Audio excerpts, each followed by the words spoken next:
On this episode of My So-Called Podcast, we are going back to the week of May 1st, 1998. Yeah, that's when Gang Starr released their album Moment of Truth, and Spike Lee released his film He Got Game. Like the past. The movie never changes. It can't change, but every time you see it, it seems different because you were different. You see different things.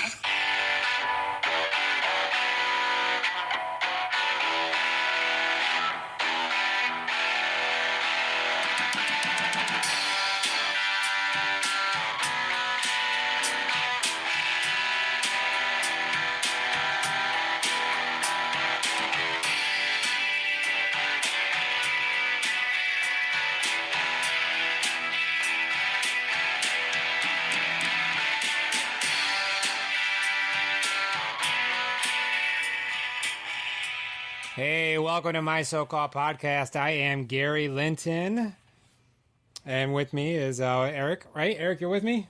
Eric, are you there? Oh, yeah, I just got in here, Gary. Okay. Are we recording? Yep, I'm recording. We got the podcast started. I said I'm Gary Linton. You're Eric Spiegel. Oh, that's right. Well, the song went on for so long, I kind of wandered out of the room, and I was actually in my basement over here. I was straightening up a little bit, but then it looks nice. Yeah. So I was just trying to, occupy my time, and then I just forgot what we were doing. Sure, I understand. Yes. It's easy to forget. I will remind you, though, this is an episode of My So-Called Podcast. It's a podcast where we go back to a week in the 90s and we discuss a movie and an album that were released the same week. Hey, Eric, are you driving a taxi? Because I have a confession. Yes. By the way, I am driving a taxi right now. And as soon as I was done freshening up the basement, I went upstairs and got into a taxi cab. Yes. Started driving it. I flipped the dash cam around to be on me so that we could continue this podcast. Right. Time to take a taxi. I have a confession for your taxi cab then. Okay, good. This is a little bit peek behind the scenes. I don't want to gaslight the listener, but I said we go back to a week in the 90s, an album and a movie released. I messed up.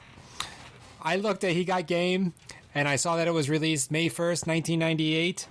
And I went and I was looking at albums. We're looking at albums, but I was on the wrong month.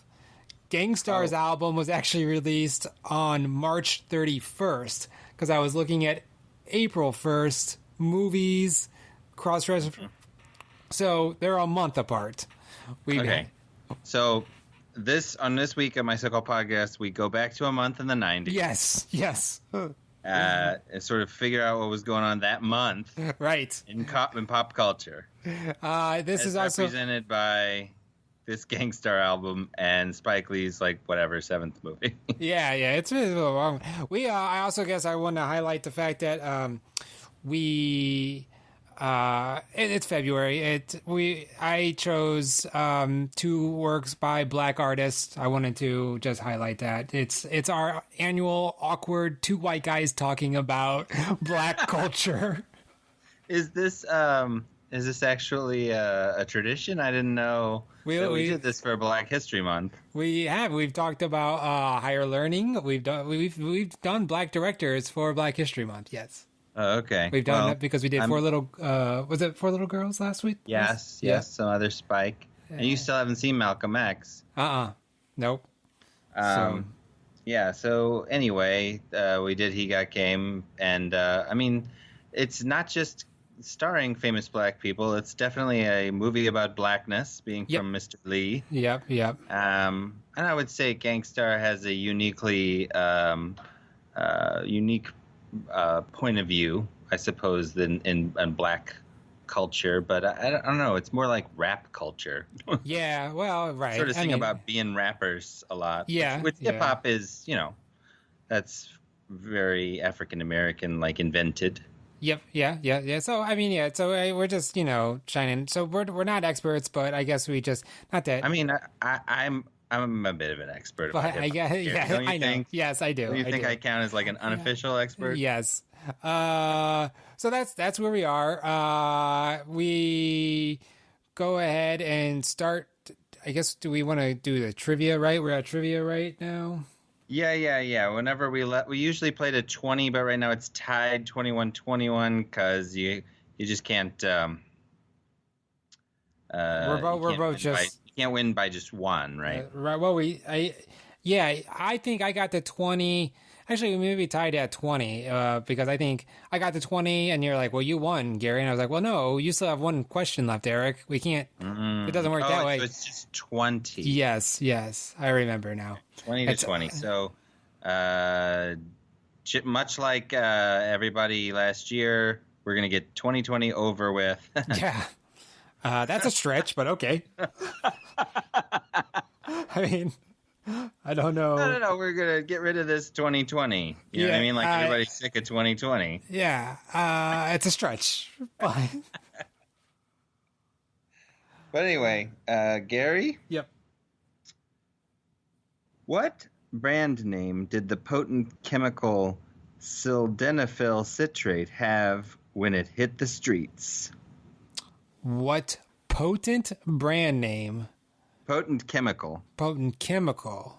What brand name did the potent chemical sildenafil citrate have when it hit the streets? I'm gonna go with something like I don't even know. So I guess, is this a drug?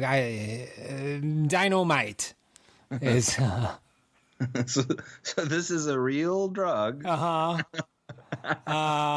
it? I have no idea. I got nothing. That Pfizer's big hit in 1998. Dynamite. Oh, is it Viagra? It's Viagra. Okay. You're right. Yeah, that was a good question. What actor got the record 11th Oscar nomination in 1998? What actor got the record? Got a record 11th. I think I said, but got a record 11th Oscar nomination in 1998. Katharine Hepburn? No, that's wrong. Oh man, It is. I wish I could get that. Meryl Streep? That would have been. That's a closer guess, but it was Jack Nicholson for. Oh, Jack. I was thinking of an actress for some reason. Yeah.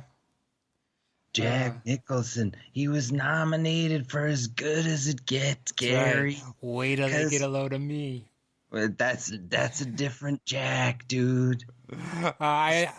In this one, he talks about noodle salad, and he's got OCD. You remember that Saturday Night Live sketch with Christian Slater doing a Jack Nicholson impersonation, and they're like, sounds like Jack Nicholson, but I don't remember him holding his hair back like that. And so the product is fans that you put on your head to blow your hair back when you're doing a Jack Nicholson impersonation. I like that kind of a sketch. It's just so weird. It's pretty weird. Okay. What Brad Pitt bomb did Star Wars fans buy tickets to just to see the preview for The Phantom Menace? Is that Meet Joe Black? Oh, awesome. That's right, Gary. I wasn't sure. Meet Joe Black. I would have been like, I don't know, 7 years in Tibet. I was thinking, what was the one with him? He's like the bomb, right? Doesn't he play like a bomb? No, he's like an Irish bomber with Harrison Ford. Oh yeah, Spy Game. I don't know. Oh no, The Devil's Own. Yeah, you're right. The Devil's Own. That's what I was Harrison Ford. first thinking. Spy Game is with Robert Redford. And it's a Tony Scott joint. Oh, okay. Well, if you say so. Let's see. I do say so. All right, I trust you. What automaker? I don't have any good here. No, I'll do this one. What New Age composer's mug graced 12 million Kellogg's Heart Healthy cereal boxes that also contained one of his heartwarming CDs? I'm gonna go with Yanni. Oh, that's a good guess. But it was John Tesh. I mean, that was the other thing I thought to say. Yeah. But I felt like it was either Tesh or Yanni, and I had to commit. Yep. I should have gone Gianni. I don't know if that you would have still gotten it wrong. All right, well, how about this one? What live blonde did Elton John warble the duet Written in the Stars with? What live blonde did? Because he sings about dead blonde. Right, I got that. And I'm gonna say Madonna. No. It's Leanne Rimes. Oh, okay. 98. Madonna was around in 98. Yeah, but...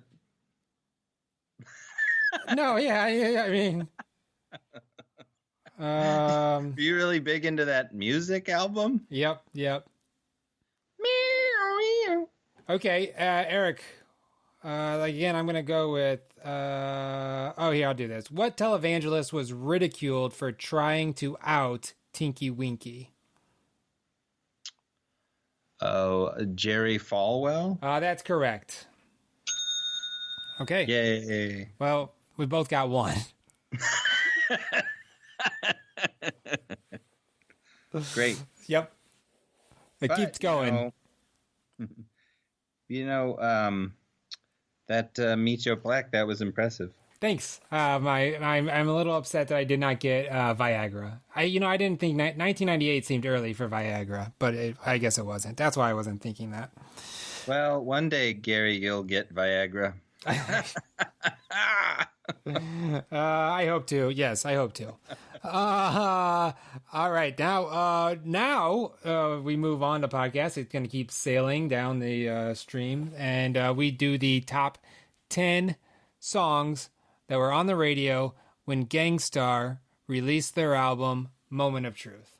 Right. So they're riding around Brooklyn, I don't know, on the subway, and they have their headphones on. They're listening to the radio for some reason. Maybe, I don't know if you can do that down underground, but anyway, they're listening to the radio. Well, I mean, back in 98, you had your Walkman, you had your CD Walkman. Okay, so but you had the radio. I see what you're saying. Guru just recorded the radio onto tapes. That's right. So they could listen to the radio when it was on the subway. That's right. And that's what he was listening to. And he was like, wow, wait till they get a load of us. Yay! And it's like, it sounds like Jack Nicholson, but... And he heard these songs. Yep. He heard, for example, number 10, Sex and Candy by Marcy Playground. Oh, all right.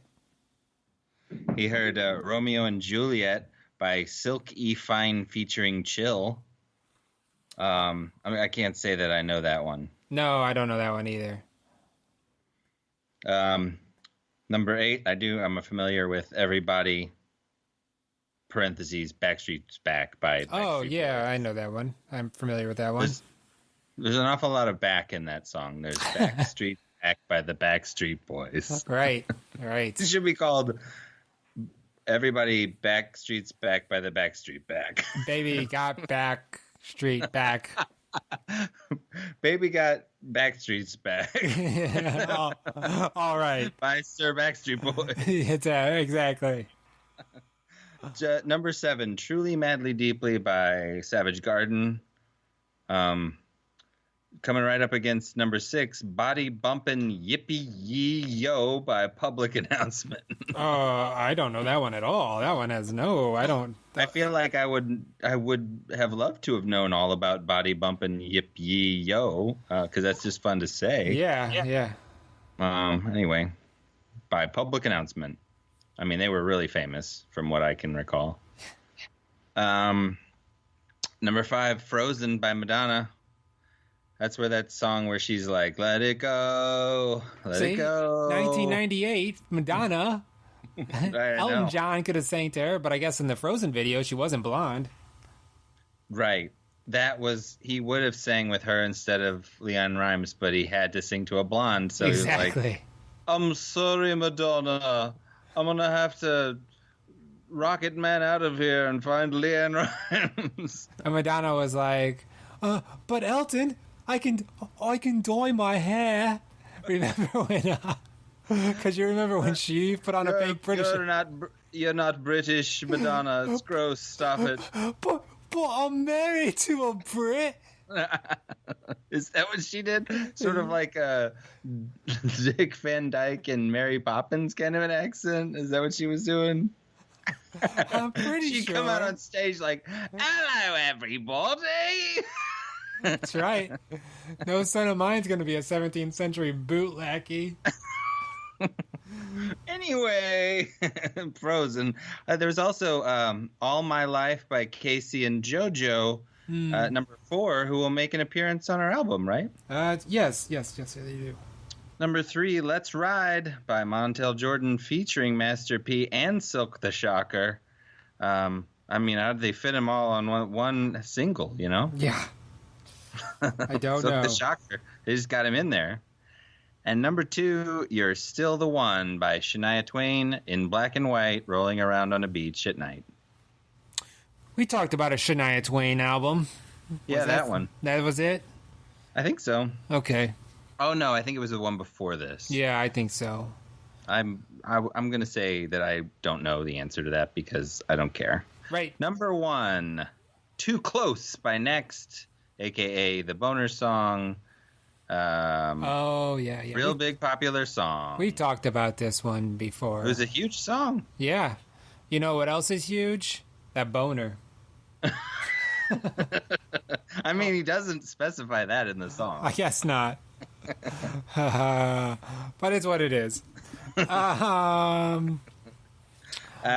So that's what we do here. We tell you what was on the radio, right?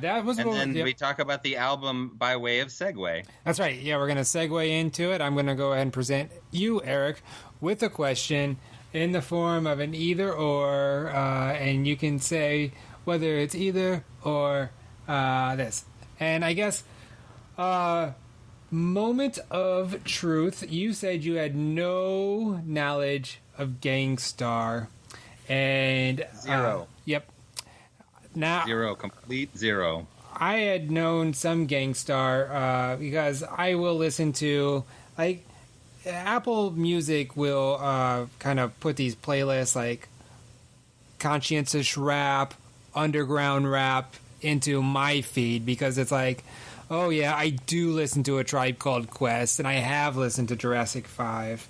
So I heard some Gang Starr there. And you listen to Radio Song by R.E.M. on a constant loop. That's right. And so I guess, and so that brings me to it.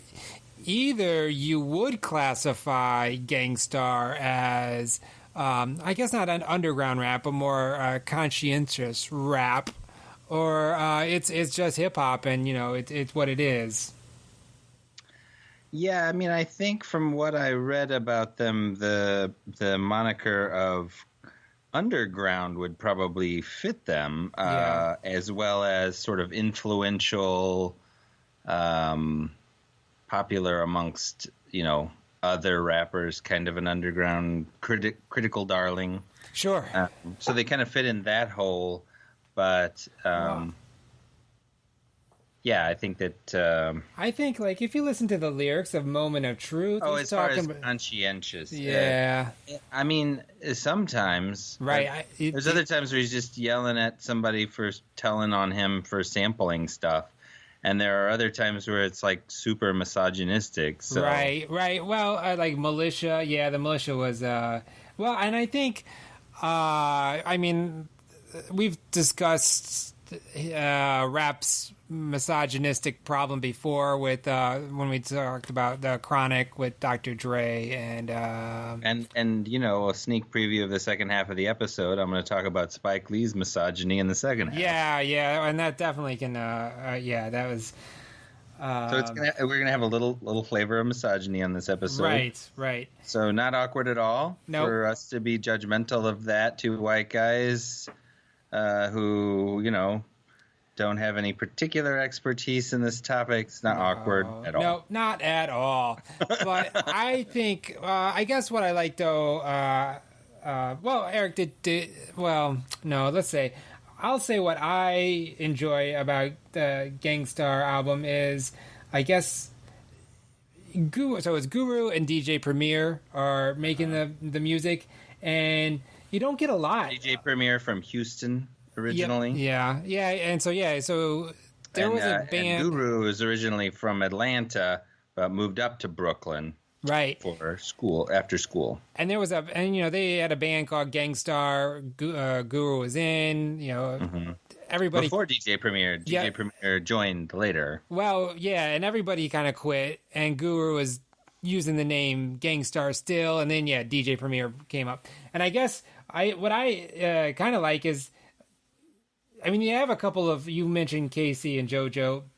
They have a couple of guest star MCs on the album, but for the most part, it's Guru. Casey and JoJo are singing the hook, so yeah. It makes sense, right? But for the most, it's not just featuring like they do it's like actual featuring, like a duet. But it's not.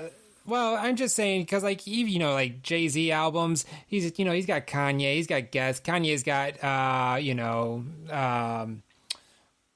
guests on it, like almost on every track. It's rare for MCs these days to sing a whole song by themselves. Usually one takes a verse, then there's somebody else has another verse, and then there's another verse. And even if it's hip hop, I don't know that I know the world of hip hop to know how common it is. I suppose it definitely is more common in hip hop than it is pretty much anywhere else musically. For sure. Yeah, and even I guess that's kind of part of it. I think that's part of that's the call. You look at that's just a lot of hip hop artists are I will Run DMC were 2 MCs, Salt and Pepper 2 MCs. It's Wu-Tang Clan. How many MCs were in that? Well, all 3 of the Beastie Boys rap, right? Yep. Yes, that's correct. So, just the fact that Gang Starr is. I swooped in there with some white guy rap knowledge. That's right. You did about some white guys. Well, and then even like Eminem. Well, if you want to talk about white guy rap, if that's your expertise, he had Dre, he had guest star, and I guess he did. And that's why I like Ice Ice Baby, because it's just Vanilla Ice rapping that whole song. Eminem did do plenty of just whole songs, and I guess other people, but for the majority of this album, Guru. He was always standing on Dr. Dre's shoulders. So. Yeah. It's kind of, I guess you don't get too many. I guess there's Fresh Prince, DJ Jazzy Jeff and Fresh Prince. There you have one DJ and one MC, but right. Gang Starr. Boy, the Fresh Prince is really carrying the DJ Jazzy Jeff on his back there. What do you mean? As far as talent goes. No, I don't think so. I think DJ Jazzy Jeff is pretty talented. On the whole package. He's not as good an actor. We were, that's true. You're right. He wasn't, he didn't need to be, though. He had his, was he like, on the Fresh Prince, was he like Styles or Spins or? No, he was DJ Jazzy. He was Jazz. Jazz, yeah. But he wasn't Jazzy Jeff. He was just called Jazz. I think he was introduced, he just called him Jazz as his nickname. But he was DJ Jazzy Jeff. He was? Yep. But Will Smith isn't playing Will Smith. That's his name on Fresh Prince. It is? Yeah. Will Smith? Yeah. I'm pretty sure. I don't think so. I don't think he has a different last name on Fresh Prince. So we're talking about what album right now? We're talking about Moment of Truth. We got off on this tangent because I was talking about DJs and MCs. Yeah, I was just about to try to connect whether or not Will Smith's name was Will Smith on the Fresh Prince of Bel-Air, and I was like trying to connect it back to our album. And I was like, "What album did we do?" Right, that's what we were discussing. So, but I also enjoy this from 1998 because I feel you get like. Oh, yep, he does play Will Smith. Yep. How about that? Yep. And in one of the first episodes, when you meet Jazz, he plays the drums, and it's pretty talented. So, but I mean, where's the reality begin? Did Will Smith move to Bel Air from Philadelphia? And at what point in his career did that happen? Eric, early on. I don't. Let's get back to Moment of Truth. I guess I will say also that this. Okay, the album's too long. It's Yeah. It's 20 tracks, an hour and 20 minutes. Hour and 17 minutes. Yeah. Yeah. Nearly movie length. Yeah, you could have cut. You know what? If you would have cut like 5 tracks, it would have been so much tighter. There's a couple of stuff that did not need to be on there. I gotta care for. Go on. I feel like for me, like I need my hand held a little bit with hip hop, and that would have been helpful for me to like know which ones were better or considered better, so that I could pay more attention to them a little bit. Sure. Well, did you like it that? It just sort of becomes kind of a drone. I do think the first track is pretty good. You Know My Steez, which I guess is a little famous from this album. And after that, I was sort of like, I thought the Robin Hood Theory lyrics were clever. Yep. Yeah, I like that one too.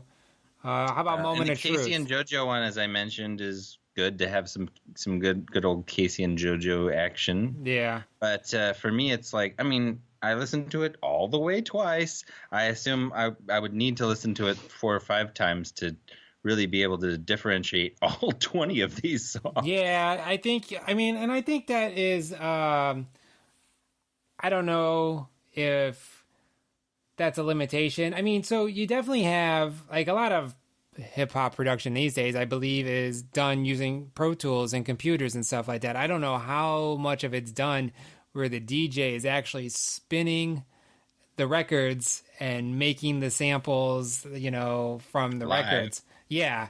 That is actually really, really a good point, because I think that I listened to a Malcolm Gladwell podcast where he was talking to Rick Rubin about like when he first saw somebody doing that. Yeah. And making this new form of music by doing that. Like, you really understand that part of it is this showmanship of being able to do that live. I think DJ Premier is doing that on almost all of these albums. He's making those beats with the 2 turntables, and yeah, it's like, is that a little limiting? Yeah, I guess so. I don't know. Some of them have some nice grooves, though, I think, but they can get a little samey. Yeah, and I guess that kind of is what the old school hip hop was, though. Yeah, you just get that beat and you start rhyming over that beat, and so. But I mean, like, I think that if I pay attention very closely to these lyrics, some of which are sort of simplistic and misogynistic, like I mentioned, but not most of them, and some of them are very elegantly written. I think the lyrics are pretty smart. Does that mean there's a hook on any of these songs? I'm not sure. No. I mean, some of it, yeah. So I guess I'm going to go ahead and the title track, Moment of Truth. I thought that one was a really good one. And that's the one where he even talks about, he's like, he mentions, I don't drink alcohol and I don't get high. And he ends up rhyming high with anxiety. Because it messes with my anxiety, high anxiety, and it's and I think that was a good one. The other single, the second single off of this was The Militia, which again, that one gets a little, 98, we're talking gangster rap is in full force, and I think The Militia was doing a little it's kind of gangster rappy. Yeah, like there's even some talking, some scene setting of like I don't know if it was Militia, but it's like, oh man, something happened to somebody with a gun. Oh yeah, that's that was actually JFK to LAX, where he's talking about got arrested because of his gun. Right. So, and it's just like, I don't know. There's only so much of that, like, so-and-so's going to be dead or whatever that I can really tolerate. But I don't think that there's a lot of that on this album. No, agreed. Yeah, that's also something that, yeah, I mean, I don't know if I would have liked that back in 1998. I definitely don't. I'm just not in that place these days where, as a 43-year-old man, where it's like, oh, yeah, to hell with that guy. You know, yeah, well, that's true. It scratches an itch of like wish fulfillment for some young children. Yeah. I suppose, but yeah, it just doesn't do a whole lot for me. Whenever they're just straight up bragging or like how many people you killed. That's not really what's going on for the most part in this. But at the same time, like if this was on at somebody's house, yeah. I would be like grooving to it. Yeah, I think so. Like it sounds good. Yep. Now, would I make a point of listening to this particular album again on my own? Yeah. No. Oh, no. No. There was nothing that nothing. I mean, if I was making a mixtape of my favorite hip hop, I wouldn't even know what to pick out of this. Right. Unless I was trying to make a point to include them. I'd still think I'd keep looking. I don't know. Yeah, I hear you. I think I mean, honestly, I probably would listen to this again. I enjoyed it. I was enjoying it. It is long, though. 20 tracks. That's ridiculous. Yeah, it is. Especially since, like, a lot of these sort of have a similarity to them. So, like, pick the ones that sound a lot alike and pick the one you like better. Yep. I mean, like, you're allowed to have B-sides or something. Come on, Gang Starr. That's right. Tracks. It's a shame. I think Guru, well, no, not I think. I know Guru has passed away. He has... yeah, he had multiple myeloma. Yeah, I don't know what that is. Well, it's like a rare form of cancer, like leukemia. Oh, okay. But and him and DJ Premier had a falling out even to where they didn't speak before he passed.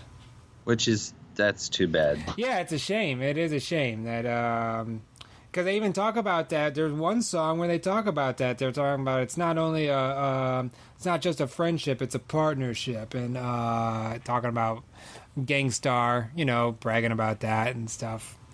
I don't know if you've watched any Behind the Musics, Gary, but like with the fame comes tensions. Yeah, the band right. Sometimes I did watch Fleetwood Mac Behind the Music. You don't think DJ Premier and Guru slept with each other, do you?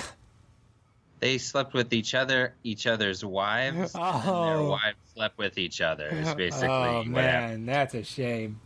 So... Yeah, that Behind the Music was messed up. It was like all pixelated everything the whole time. Yeah. So I think, though, I still say I feel it's interesting that it is just the one MC and one DJ, because you get like you don't usually get a lot of that anymore, or even back then. Sugar Hill Gang, like Run DMC, I mentioned those that it was rare back then even. Yeah. I mean, the Wu-Tang Clan goes the other way. I know that. Yeah. They've got, like, special guest stars coming out of the woodwork. Yeah, they normally start at, like, 17 of them. Exactly. They got a bunch of... They're really the Arcade Fire of the that's right. world. That's right. I'm sure they would love to be called that. I don't think you can tell your you can be any whiter than calling the Wu-Tang Clan the Arcade Fire of the hip hop world. I guess you could be. You could call a hip hop supergroup like the Traveling Wilburys of the. Yeah, I guess you're right. I mean, that would be tied. Yep, that would be Depends pretty. on what generation you're in, I guess. That's true. Well, yeah, I guess. This has been my so-called white podcast. That's right. No, did you want to rate this album? Yeah, I think we're at rating. We do a 4-star rating system. I don't think we describe the stars anymore. We decided that we can excise that point. Right, so like it's between 1 and 4. Yeah. 4 is the higher side, which makes 1 the lower side, and the other 2 in between or halves are just gradually better or worse depending upon what direction you're going. That's right. So now I'm just describing how numbers work. I appreciate that, Eric, because I was a little confused. I'm going to go ahead and give Moment of Truth by Gang Starr 3 stars. 3 Gang Stars. 3 Gang Stars. Yep. Are those like ninja stars? I think so. Yeah, maybe. They would be if it was the Wu-Tang Clan. That's right. I would say two stars. 2 stars. Yeah. It All right. sounds like good hip hop music to my ears, but what do I know? I know enough that I'm not going to listen to this again. Okay. 2 stars. 2 stars. All right. Well, that was the first half of my so-called podcast where we talk about the album. The second half of the podcast, we talk about a movie. And Eric, what movie are we talking about again? Well, that's He Got Game from Spike Lee. It's a Spike Lee joint, if you will. Yes. I love a good Spike Lee joint. All right. Well, we will be right back after this commercial break. Thanks, bonobos. Yes. We out the projects, baby. Where we gonna live at, son? Central Park West somewhere? What you gonna buy your mama, son? How much? A big house. It's the will of the man. It ain't the skill of the man. Don't be afraid of nobody. Take it. Take it. Strong, baby. Like nobody better than you. You have a son named Jesus Shuttlesworth? Is your son considered the #1 high school prospect in these United States? He's awesome, baby, with a capital A. Governor's made a request that your son seriously consider enrolling in his alma mater, Big State. The governor's given me his word. He'll do everything in his power to cut your time here short. The NC2A deadline is 1 week away. 2 parole officers will be assigned to you. Yeah, I guess I better get working now, huh? Hello, son. What did I tell you about letting strangers in the house? He's not a stranger. He's our father. I don't have a father. Look, I need to talk to you. You'll see me around. The man escaped just like Shawshank.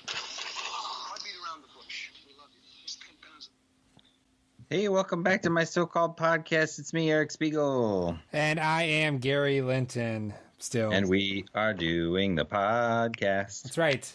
We just got done talking about Moment of Truth by Gang Starr. Now we're going to move on to He Got Game by... it's a Spike Lee joint by director Spike Lee. Probably... I mean, right? He's the greatest African-American director, right? I mean...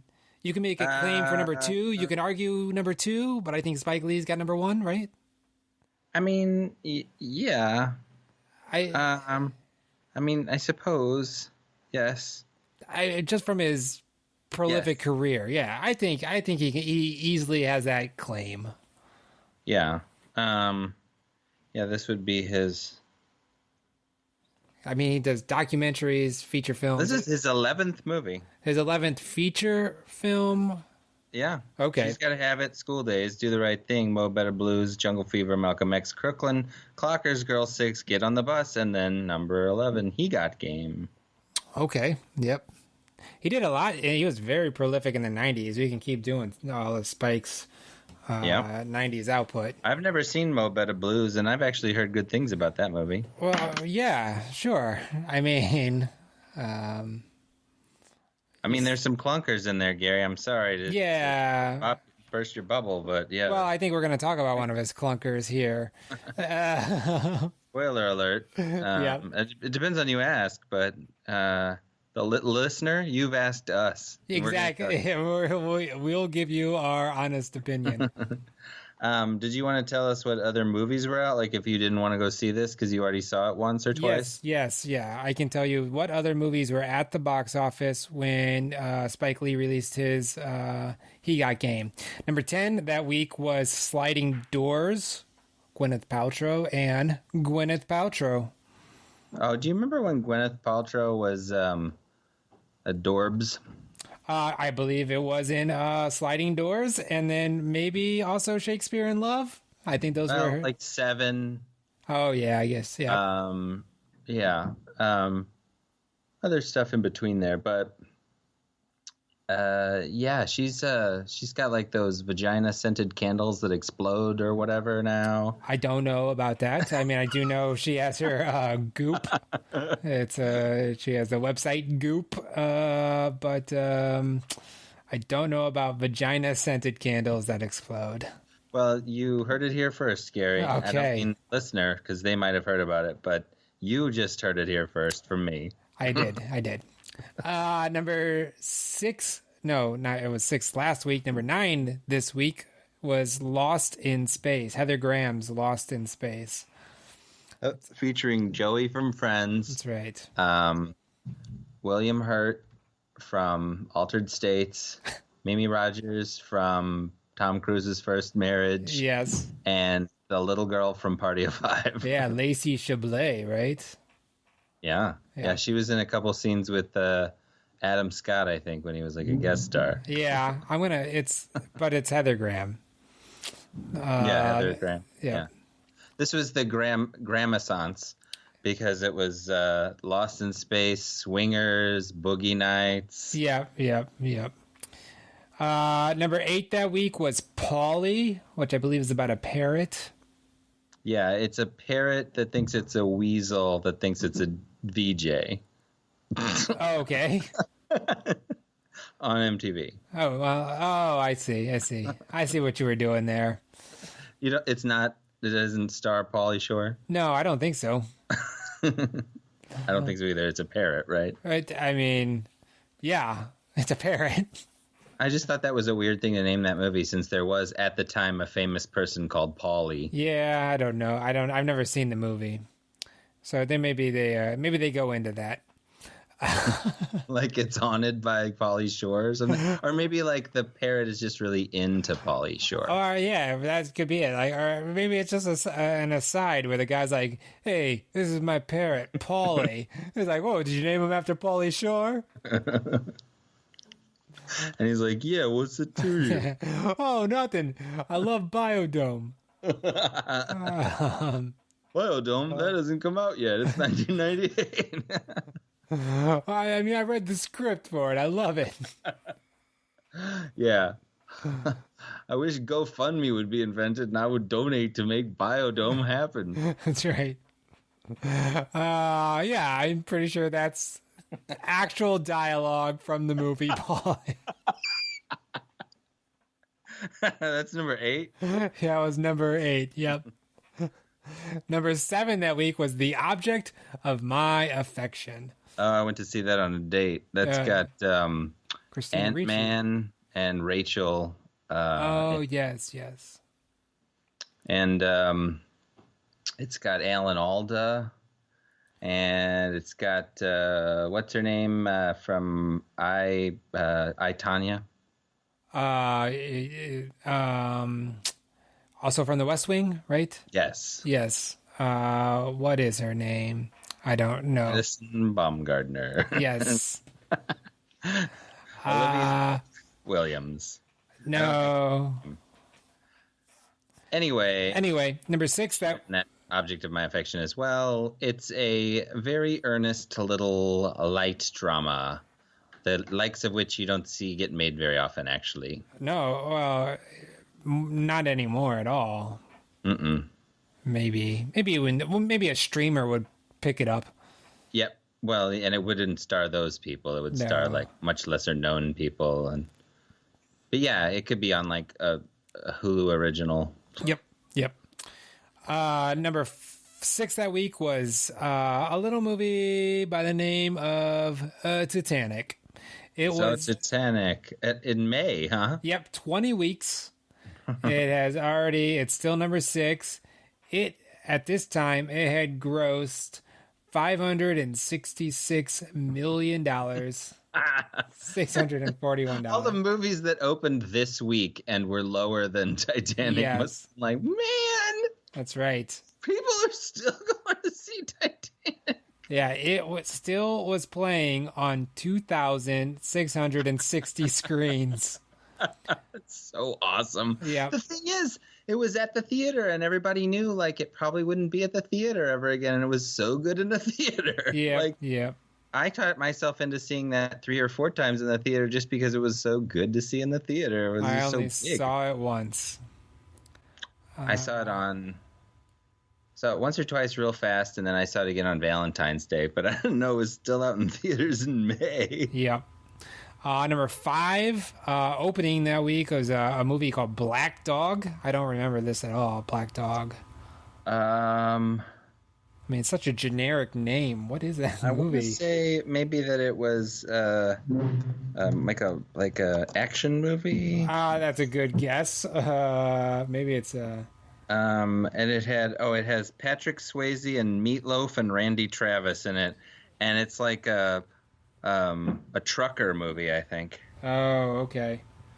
Yeah. The film tells the story of a trucker and ex-con who is manipulated into transporting illegal arms. The film co-stars popular American singers Randy Travis and Meatloaf. And popular singer Patrick Swayze from She's Like the Wind. Yeah, that's right. That's right. You had to record a single to get into Black Dog. Yep. And over the credits, right after everything blows up at the end of Black Dog, She's Like the Wind starts playing over the credits. I feel the breath in my face. That'd be great. Nobody close to me. Number 4, I've never been able to say this properly. Les Miserables. Les Miserables. Les Miserables. Les Miserables. Yep. Why are there so many versions of that? Yeah, people love it, I guess. They just keep I making didn't even it. know this one existed. Yeah. Liam Neeson, Jeffrey Rush, Uma Thurman, and Claire Danes? Ooh, what? Right. Did you know this existed? I think I think so. But I was not aware. These were all like big names at the time. Jeffrey Rush, he had just fresh off his Shine deal. Yep. Weird. Yeah. Uma Thurman, she's great. Uma. Yeah. I don't know. Have you ever seen Pulp Fiction, Eric? She's great in that. Yes. And Johnny Dangerously. Yeah, she's good in not Johnny Dangerously, Johnny Be Good. Johnny Be Good. Johnny Dangerously is the Michael Keaton movie. That's right. Yep. This Les Miserables, directed by Billy August, who looks like he was sort of, I don't know. I think he was sort of like a director, like the Miramax type people wanted around, because he was like The House of the Spirits, Miller's Sense of Snow, Les Miserables, Night Train to Lisbon. I don't know who this guy is. Hold on, what was that? Pele the Conqueror. That's what he's famous for. But then after that, he just kind of makes trash. Okay. Well, all right, I will keep on going with number 3 that week was The Big Hit. I don't know what that one was either. That one I'm not recalling. The Big Hit. I thought you were calling the movie The Big Hit. No. I was like, what was The Big Hit? It was called The Big Hit. The Big Hit. I mean, I think it ended up being ironically named then, right? Well, I guess, yeah, it was number 3. It did only make, it lost 46% of its opening. It's a 1998 American action comedy film directed by Hong Kong filmmaker Che Kirk Wong and stars Mark Wahlberg, Lou Diamond Phillips, Christina Applegate, Bo Keem Woodbine, Antonio Sabato Jr., Elliot Gould. I like Elliot Gould. That's a big cast. Yep. They should have called this movie The Big Cast. Yeah, movie should be more literal. Hey, this movie is 91 minutes long. You probably would be okay with it. And it actually only cost $13 million to make and made $27 million at the box office. So not exactly Titanic big hit, but I mean, I would call it a modest success. Yeah, not a big hit necessarily. Number 2 that week was City of Angels. City of Angels. We talked about that one in a previous episode of My So-Called Podcast. Meg Ryan, Nicolas Cage. Nicolas Cage before he went total H.P. Lovecraft, weird deep dive, strange-o. I mean, he was always kind of strange. I mean, Yeah. I think at this point in the Hollywood was trying to make him into a mainstream Hollywood star, though. Well, yeah. I mean, City of Angels. Face Off. Yes, and Con Air. That's it. Yeah. But yeah. And then number one is the movie we're talking about. He Got Game. Number one at the box office with a bullet.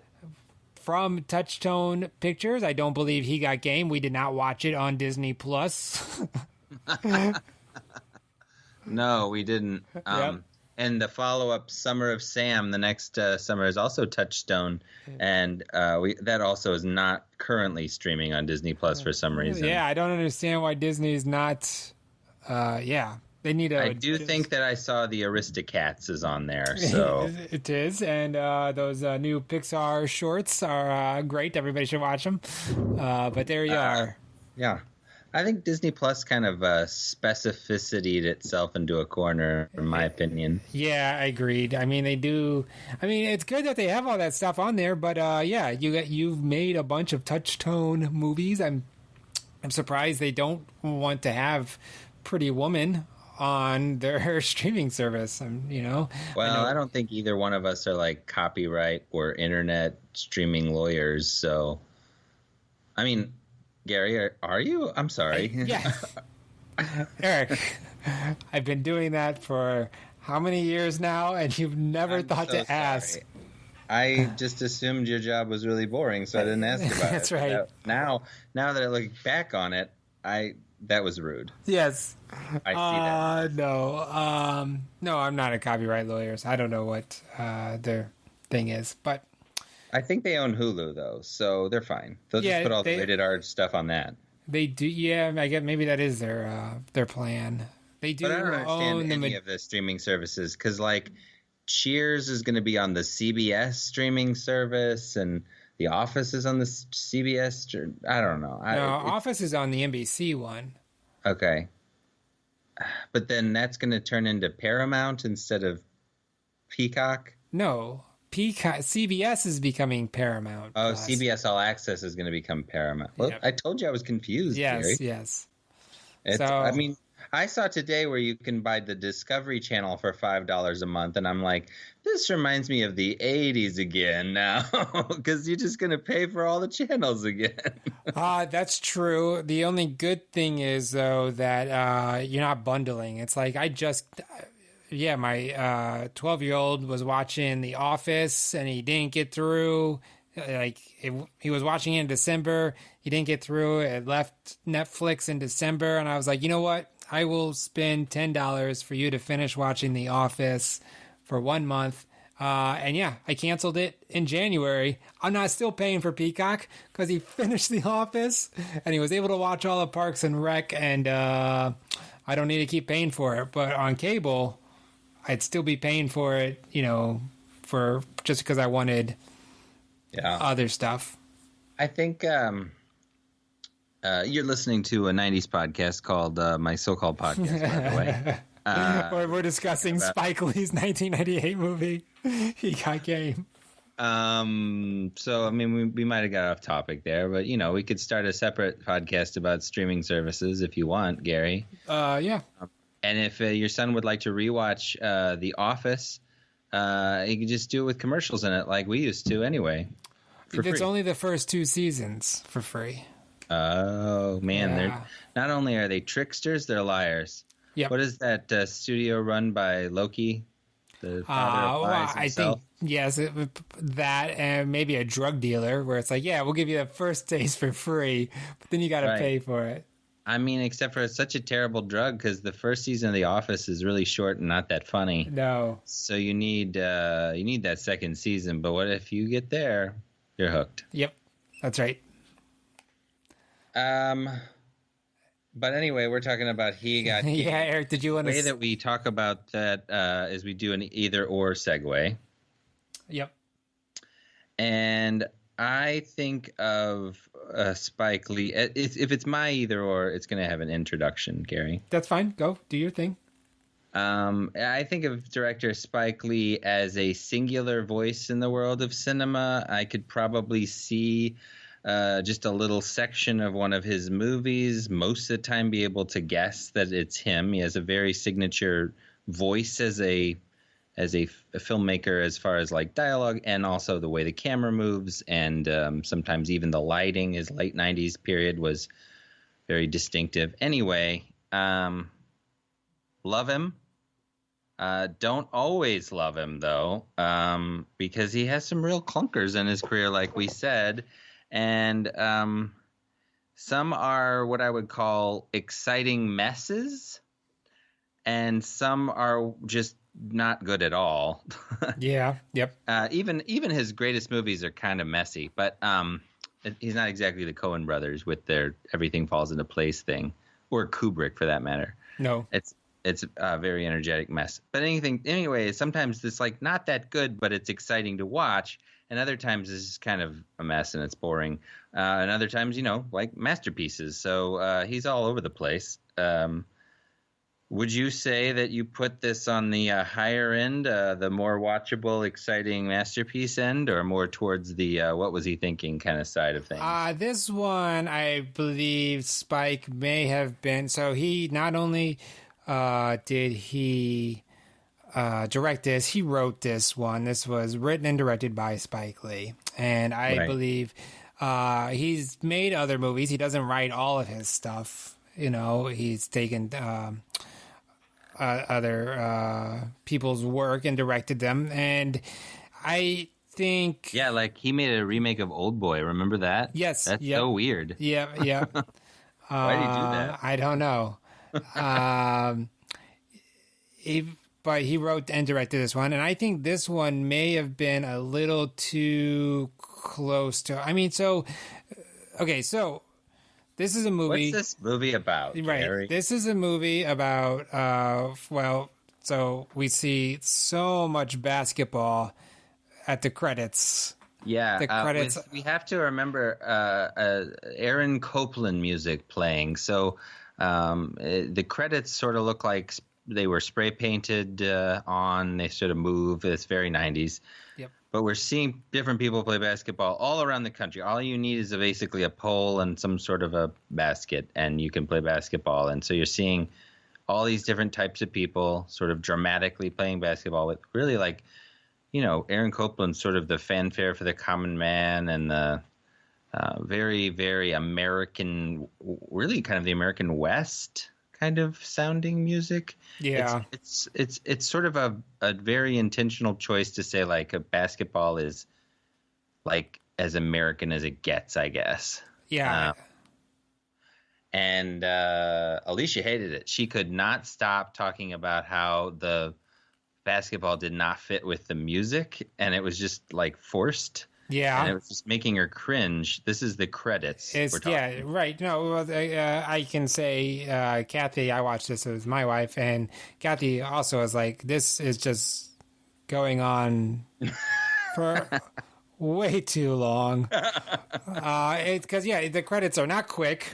And I think it has to do with right there, Spike sets the stage. He loves watching basketball. He likes watching people shoot, and so he has no problem. He doesn't need to speed it up. And we can also say that this movie is over 2 hours. It's also 2 hours and 17 minutes, just like your album you picked was 1 hour and 17 minutes. It's like a shocking, a shocking move. Whenever I expect you to zig, you zag, Gary. Well, you know what, Eric, Black History Month, I want to honor Black creators. And even if they make way too long of pieces of art. Well, yeah,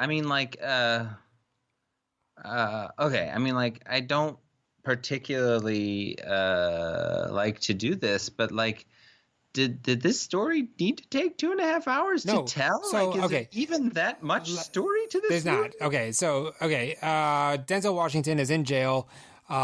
He's shooting a basketball. Gets called to the warden. He's at Attica.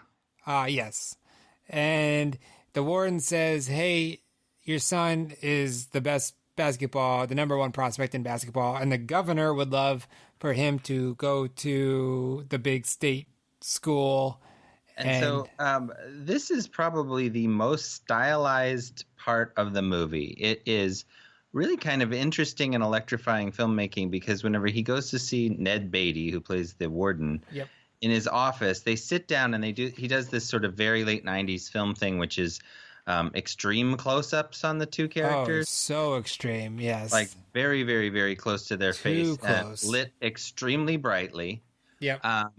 And it looks kind of cool, but then whenever they're talking, it cuts to the things that have happened or the things that will happen, the things that people are thinking in a way that's almost kind of playful, and I kind of responded to. Yeah. I was already thinking to myself, like, Spike is having a good time making this already. Like, he's enjoying himself. At the same time, right off the bat there, I was feeling like this is it seems just kind of full of baloney, just like doesn't seem real. Having Ned Beatty just be the warden who's just the narrator and then isn't in the movie ever again, it just seemed like he's Basil Exposition, you know? Yes. So at the same time, I was feeling like, oh, this could be really good because I've never seen this before. I had seen this one before. I had never seen it before, so I was sort of intrigued. And in any case, at that point, he had me. So anyway. Okay. Warden says, hey, we want your amazing basketball playing son to go to the state. Warden will get you out. We don't know why Denzel Washington's in jail yet. No, it's the governor is a fan of Big State, which is a made-up basketball college team.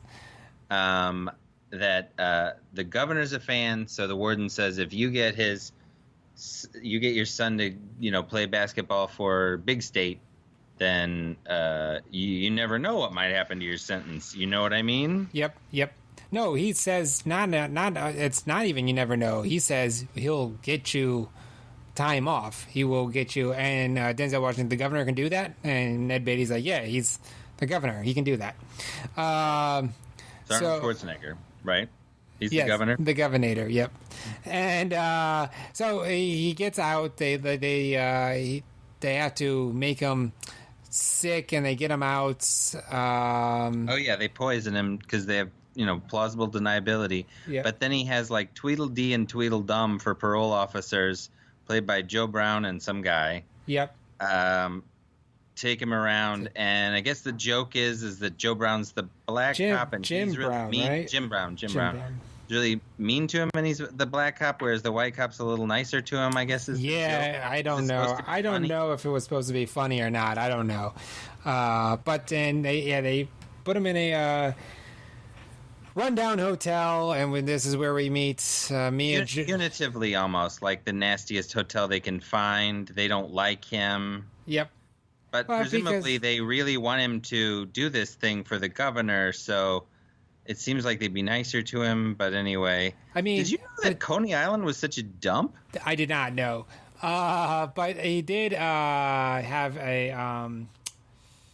I think at this point is where we do find out that he was a murderer. I think one of the cops say, "Well, yeah, you're in for murder. We're not going to."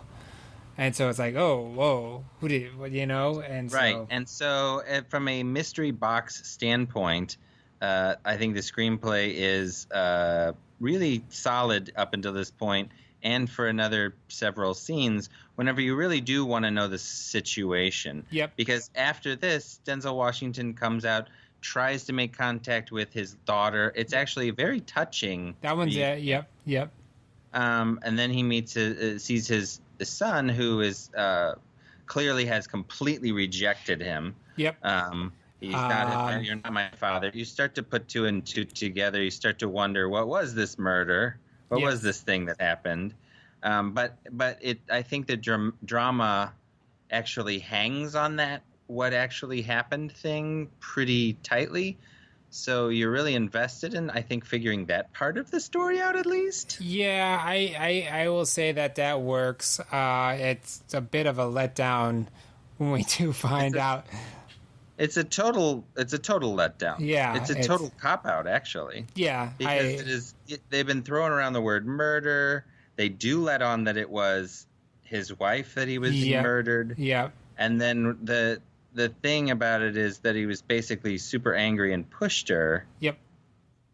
Which, I mean, yes, that's domestic violence for sure. You shouldn't push somebody over ever. Right.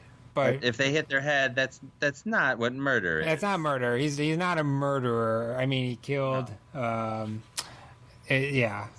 So whenever we learn that, I think the movie deflates quite a bit. Yeah. And then you also retroactively look back on the movie and you're like, was there ever anything here? Right.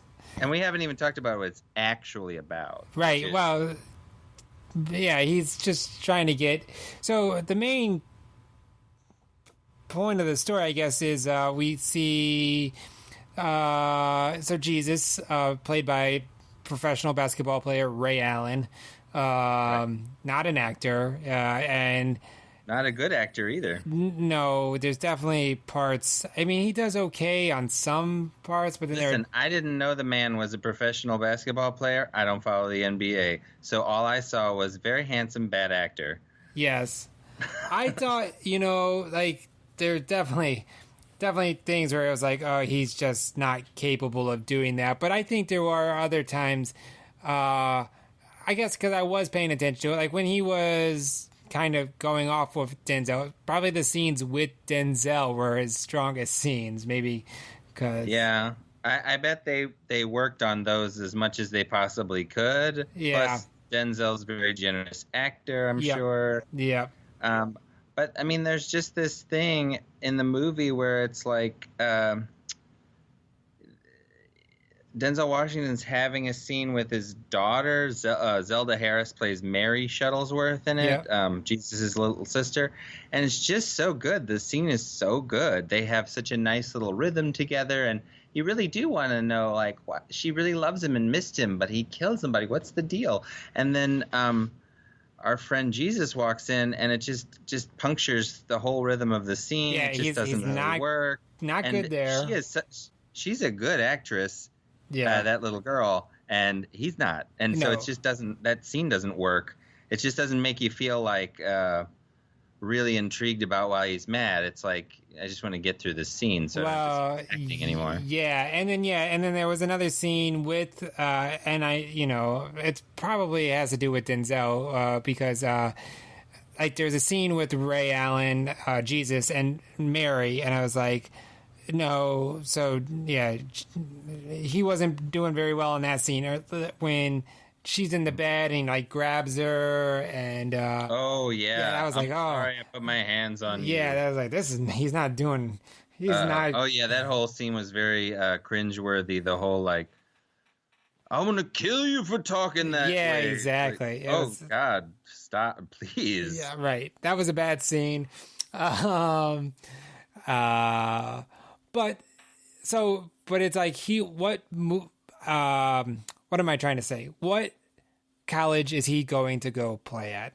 Right. So the movie dramatizes extensively the pressures put on Jesus for being the number one draft pick. So he's in high school, and the choice is, do you go to any one of these colleges, or do you go to... straight to the NBA. Right to the NBA, and you just make bajillions of dollars, right? Right. And I will say the movie is extremely repetitive in showing the pressure that Jesus is under from colleges trying to bribe him through his coaches or his uncle or whatever, and then at the NBA trying to bribe him through, just money. Yep.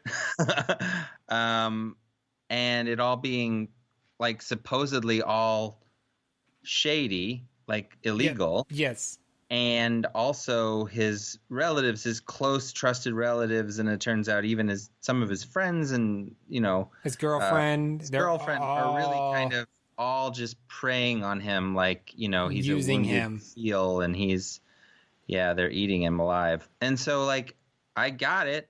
It was shoved in my face 1,000 times in this movie over and over again, like it was a brand new idea every single time. I get it. He's overwhelmed. Yes. It's a lot of adults and money pressuring him to do something that he's not sure what he wants to do. Right. We get it. Yeah. Denzel Washington is also pressuring him, not using money. And we haven't even gotten to Mila Jovovich. Yeah, which we did not need Mia Jovovich. Cut all that out. What in the world, Spike? What in the world? Yeah. Are you doing here? It was like there's something going on with Spike in the 90s though, where it's like he has to make that movie about phone sex. Yep. And Girl 6. Yep. And I don't know, there was a lot of sex stuff in The Summer of Sam. It's like he had to like cram it in there sometimes at that point. And we almost thought we were going to... There's a lot of sex talk. It just seems like he has to go for it X-rated sometimes, and I don't really know why. Watched this movie, it was over halfway where it was like, oh, yeah, that's... But then, then we got the sex there was a long car ride where the guy is talking about like everything all the pressures that are on Jesus, and then he talks about all the women. So it's like a hypothetical. But then he goes to a college visit, and they have they show. Okay, I'm getting ahead of myself. So can we talk about Mila for a little bit? Yeah, here? I mean, I don't know what. Next door to what's his name? Not his Jesus' dad's name. Something J Shuttleworth. Also, it's like John maybe. I don't know. Denzel Washington. Right, played by Denzel Washington, and we'll get back to that. We'll put a little Jake Shuttlesworth. Yeah. We'll put a pin in Denzel for a second here, but we're talking about Mila. He lives in his rat trap hotel in Coney Island. Next door lives Mila Jovovich doing sort of like a what would you say her accent is in this? I don't even know. I don't know. I don't.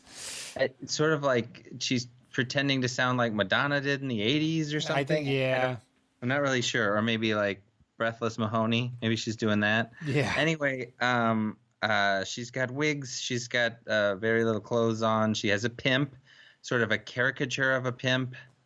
Who loves classic Hollywood, talking about the Vertigo and Gone with the Wind.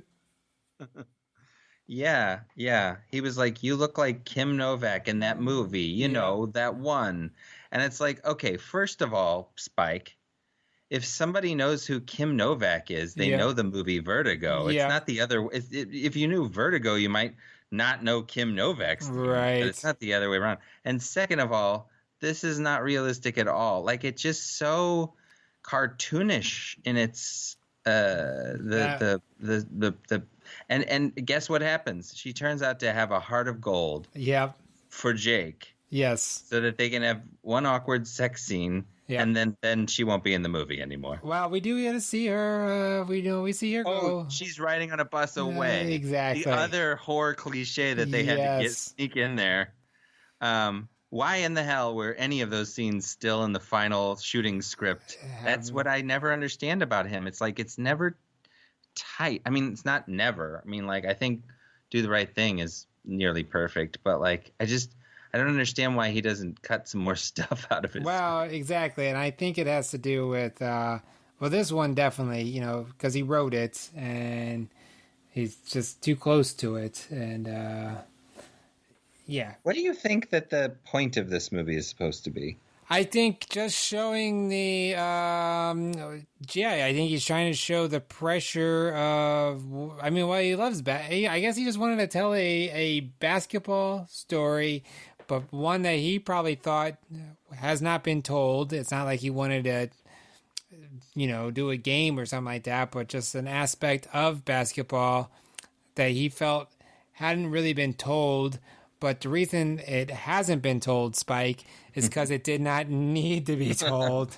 I don't know. I think that the pressure that young athletes get put under by colleges in the NBA, especially if they come from poor backgrounds, that's a story worth telling.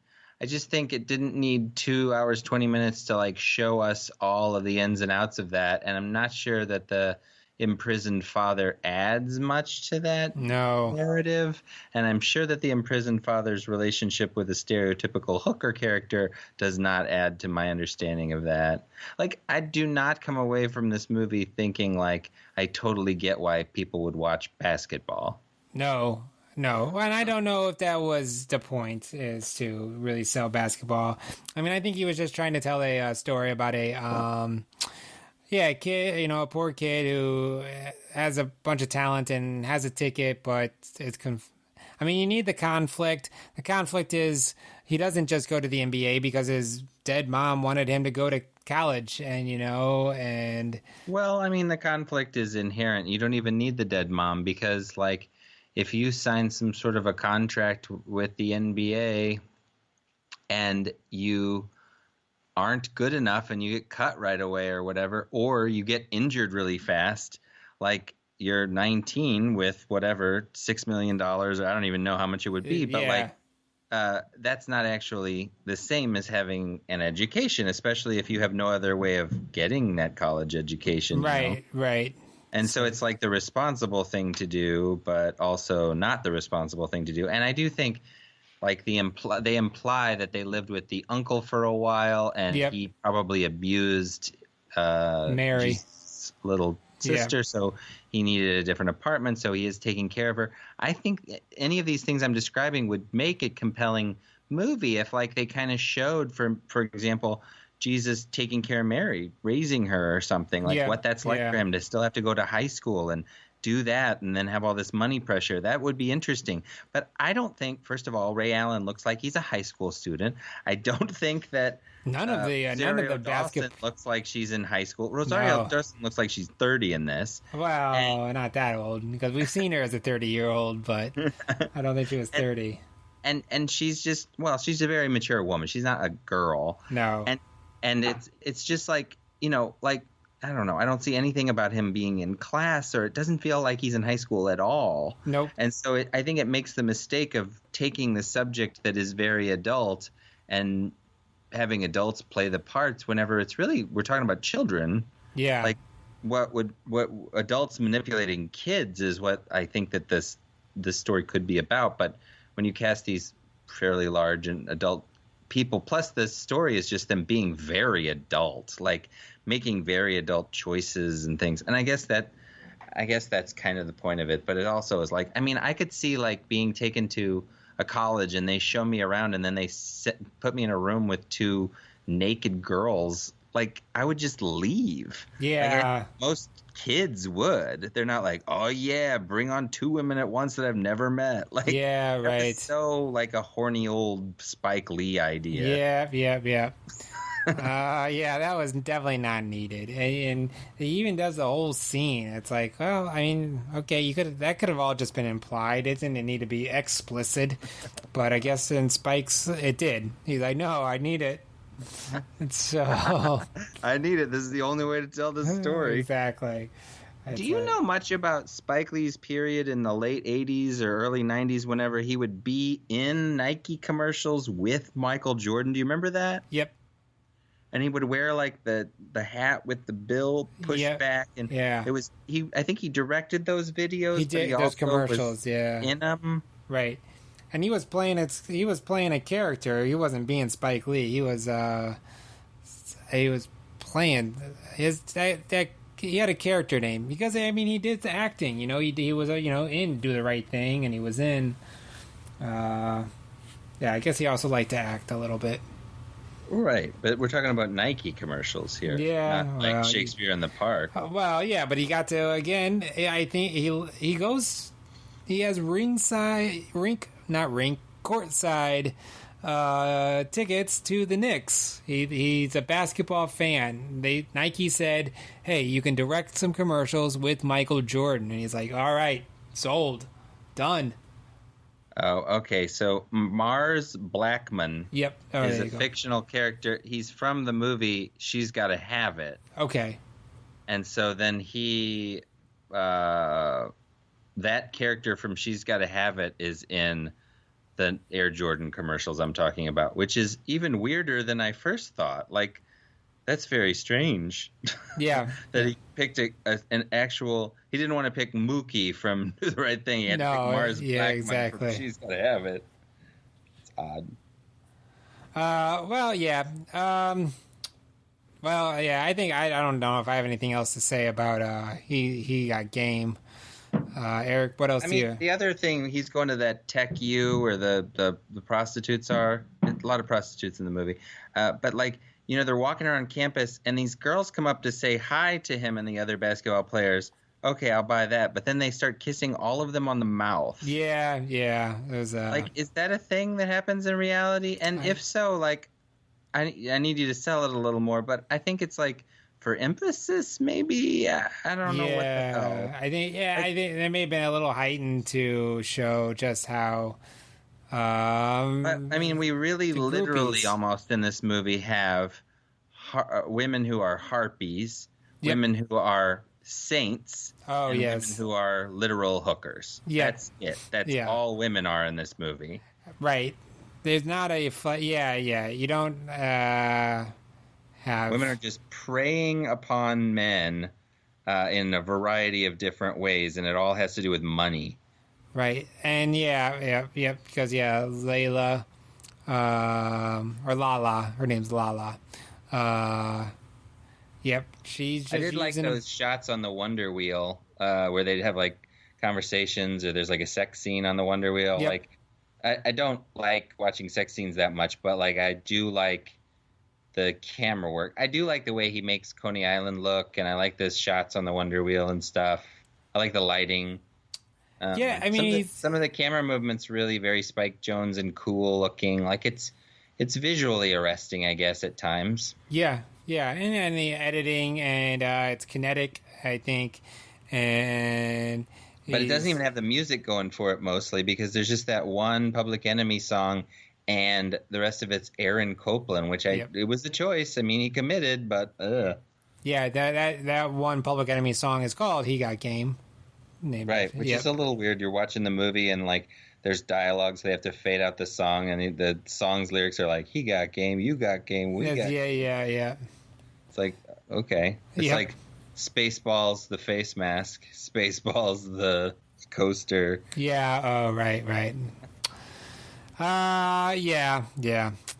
Well, so to me, I started off my journey with not knowing very much about this, but avoiding it for some reason because I just wasn't interested maybe in the NBA. I think they kind of sold it like it had Ray Allen in it a little bit. Yeah. And Denzel. Okay, well, I was going to come back to Denzel.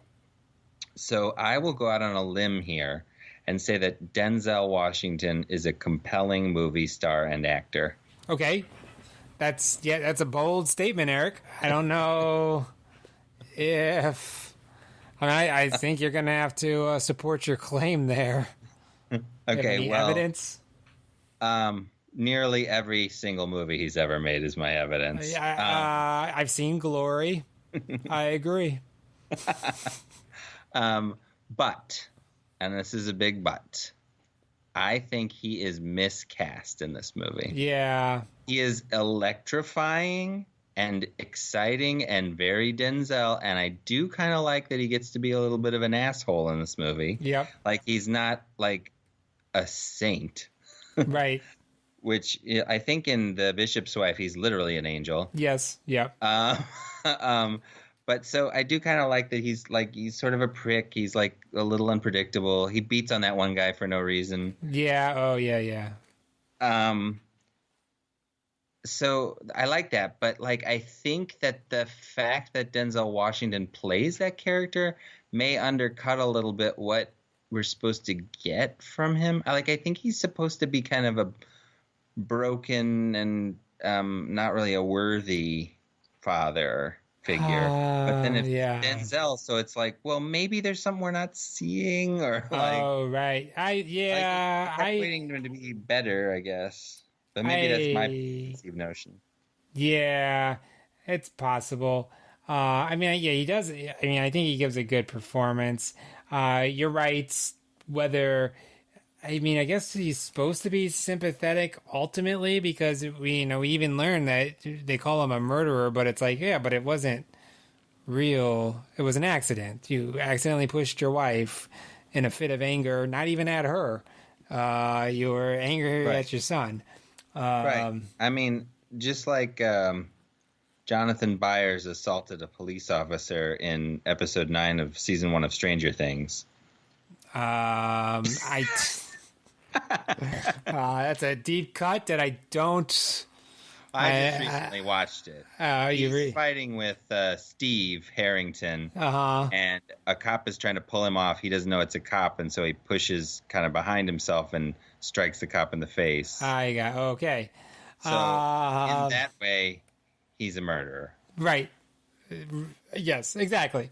I almost feel like my mystery box thing, I said that on purpose because I wonder if maybe Spike wrote the movie with this mystery murderer and then he had to figure out then what it was going to be, because I don't think that scene has like the weight that it could. No, it did not. And it's, yeah, I mean, I don't know. And then in the end, he doesn't sign the paper for Denzel. Nope. His father. That's right. But then he does go to Big State. Right. And then Ned Beatty's like, well, he didn't actually sign it.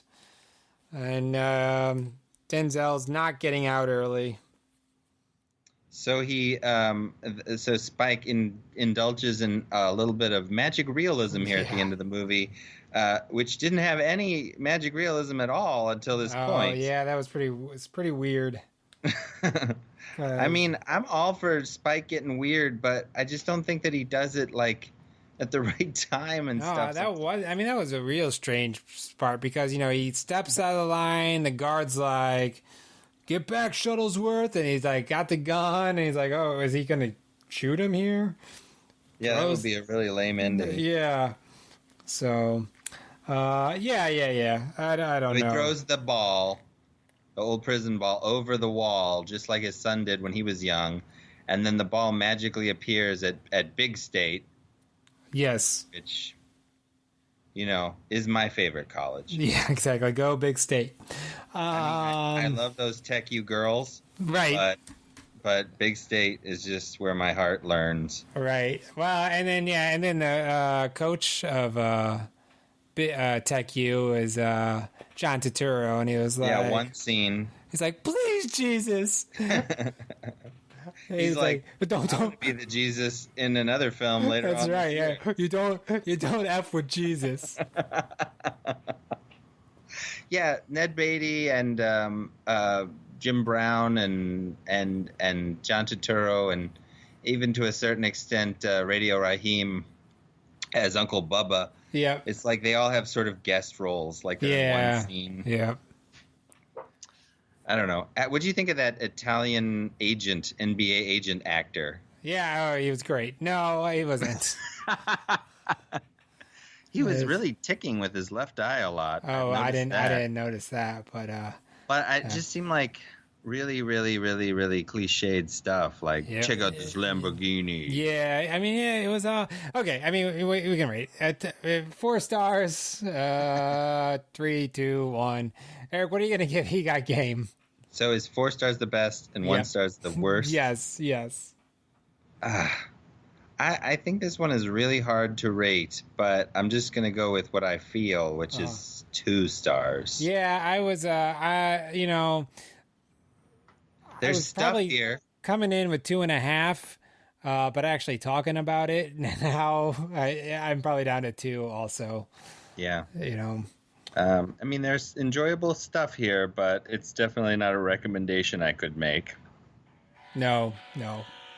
I would recommend you watch The Summer of Sam, maybe. Yep, that's a good one. Or Malcolm X. Yep. Thanks for listening to another episode of My So-Called Podcast. I've been Gary Linton. I'm Eric Spiegel. I'll see you in a couple of weeks. Yes.